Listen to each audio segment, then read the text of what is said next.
it's your pal, the Dancing Housewife, and welcome back to another episode of the Dancing Housewife podcast, where we celebrate life on and off the dance floor, one count, one step, one story at a time.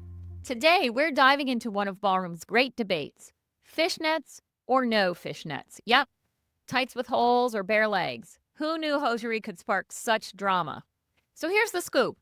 I stumbled upon this Facebook post recently. Someone innocently asked, should competitive ballroom dancers wear fishnets? And you would not believe it. The comment section blew up. Everyone had an opinion. Some were pro-fishnet to the point of practically holding a ceremony for them.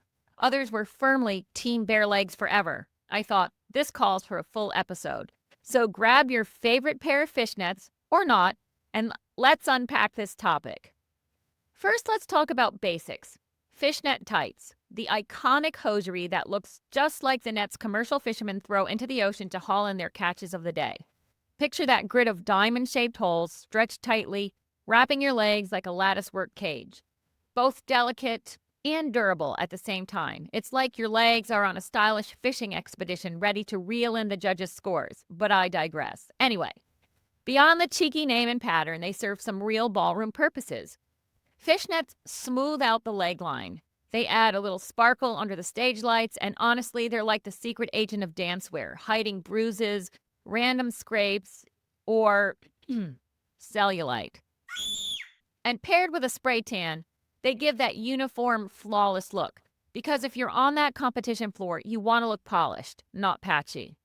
They also provide a tiny bit of compression, and let's face it, who can't use a little less jiggle when they wiggle? Which is why in rhythm and Latin, where costumes are short and sassy and show lots of leg, among other body parts, fishnets are basically the unofficial uniform. Fishnets bring that smooth, professional polish, kind of like putting on a little leg makeup. My advice, go for durable, dance-specific fishnets with lots of stretch. Don't skimp on the cheap ones, trust me. You'll regret it when they start to sag or worse, snag. But hey, if you're super tan, super fit, or just love the bare leg vibe, go ahead and skip them. No shame there. I've noticed in international standard, fishnets seem to be more rare. Why, you might be wondering? Well, the longer, fuller dresses coupled with staying in closed frame tend to keep legs covered from about the mid-shin up, so there's less need. Now let's talk about American smooth. It's a little different. Over history, smooth costume styles have evolved as the dance style developed. Today's smooth dresses are less full and more flowing than their standard cousins, and many have slits, all to accommodate freer movement than in standard, where couples maintain that closed frame throughout their entire routines. I wear fishnets in smooth because my actions often reveal my upper thigh, and frankly, that part of my body is just not as lovely as it once used to be. Which is a great segue into our next topic, the influence of age.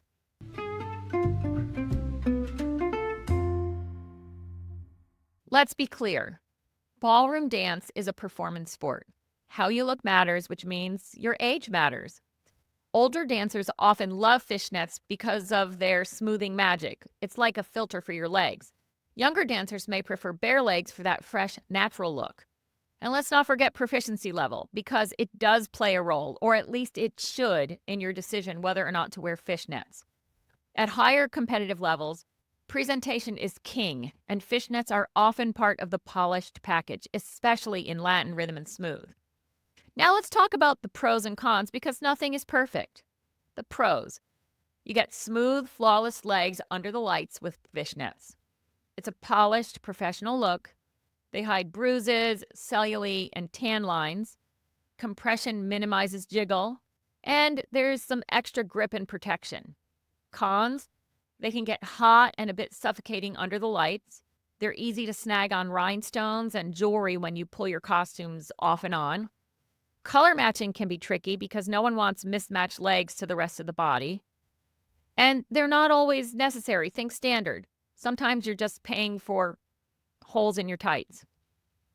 Now let's talk about shapewear versus fishnets. This is the ultimate ballroom showdown. Remember that Facebook post that inspired this episode? Well, the same person who asked about fishnets also casually dropped this gem. What about shapewear? As if the tights debate wasn't enough drama for one day. So here we are diving into the shapewear saga too, because why not add a little extra squeeze and support to the dance floor conversation? Here's the thing. Most high-end ballroom costumes come with built-in leotards or bodysuits, complete with bra cups.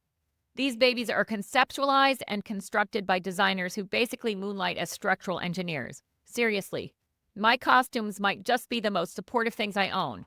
More reliable than my morning coffee and definitely stronger than my willpower when there's a half gallon of Moose Tracks in my freezer.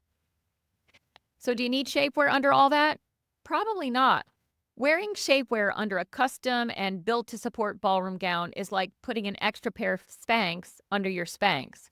It's a little overkill and could leave you feeling like a stuffed sausage rolling across the dance floor. But, and this is a big but, if you're stoning practice wear or rocking a less expensive dress without the built-in leotard, bra cups, or panties, shapewear can be a game changer. It adds that extra smoothness and support that can save you from wardrobe malfunctions and boost your confidence level. In short, fishnets help your legs look fabulous, and shapewear helps your everything else stay fabulous. Use wisely, my friends, and may your dancewear be as flawless as your locksteps. Finally, fishnet or no fishnets, shapewear or no shapewear, what's the takeaway? The answer is, it depends. It depends on your dance style, your level, your comfort, and your own sense of flair. In my humble opinion, unless you are under about the age of 40, exceedingly fit or blessed with Sydney Sweeney genes, if you're dancing Latin rhythm or smooth at a serious level, fishnets are kind of part of the uniform. Standard, it's your call. You're probably safe to skip them, but here's the kicker. Whatever you choose, wear it with intention. Confidence and comfort beat tradition any day of the week. After all, the dance floor is yours to own, holes in your tights or not. That's a wrap for today's episode of the Dancing Housewife podcast. Are you team fishnets or team bare legs? Hit me up on Instagram at The Dancing Housewife or post a comment on Facebook on the Dancing Housewife Podcast Fan Club page or email me directly at thedancinghousewife@gmail.com and let's keep the conversation going. If you enjoyed this episode, share it with a dance buddy or your entire dance crew, leave a review or tap 5 stars, and don't forget to subscribe so you never miss an episode. Thanks for tuning in today. This is The Dancing Housewife signing off, and until next time, happy dancing! That's all, folks.